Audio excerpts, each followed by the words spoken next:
And new tonight, Park County is joining the National Wastewater Surveillance Program. And through the program, county officials can track the presence of illness like COVID-19 or drugs like fentanyl in their wastewater. NBC Montana's Michael Santos shows us how the testing is done.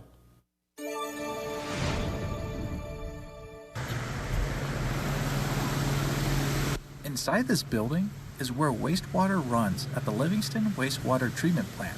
Park County will be the third county in Montana to join the Wastewater Surveillance Program, and officials are working hard to collect samples. The purpose behind this program is to retrieve information about the trend of COVID-19 in the Park County community. County officials tell me testing the wastewater is another way to find out where COVID-19 numbers are growing in the county. We can use wastewater instead to give us the snapshot of what's happening in the community.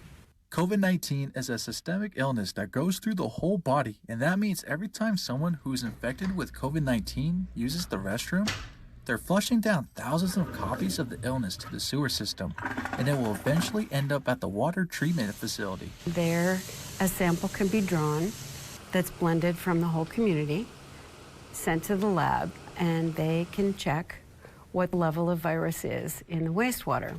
The samples that are taken from the wastewater treatment plant will be shipped to a lab in Bozeman for review.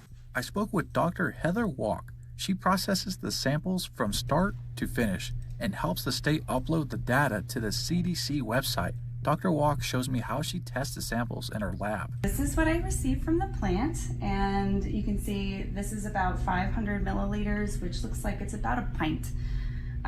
From this, I take a sample about this large, and I spin it down so that it's pelleted at the very bottom. Then she removes all the liquid and be left with only virus. She would use a kit to extract RNA to be condensed to a size of a teardrop. Then we do math to determine, based on the signal here, how many viruses per milliliter were present in the original sample. It's not just viruses they are tracking. Desnick says it's a challenge to collect samples of drugs like fentanyl and opioids due to being precise on measurements. Very hard to measure such a very small amount of drug, especially if it's used one time, or even if 100 people are using it.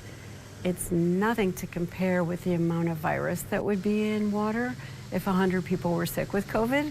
Desnick says the county is still working to collect samples of drugs and wastewaters, and she would like to remind the community to use respiratory precautions due to the rise of COVID-19 and to stay home if you are sick. In Livingston, Michael Santos, NBC Montana. We posted more details on our website, and you can read the full story online at NBCMontana.com.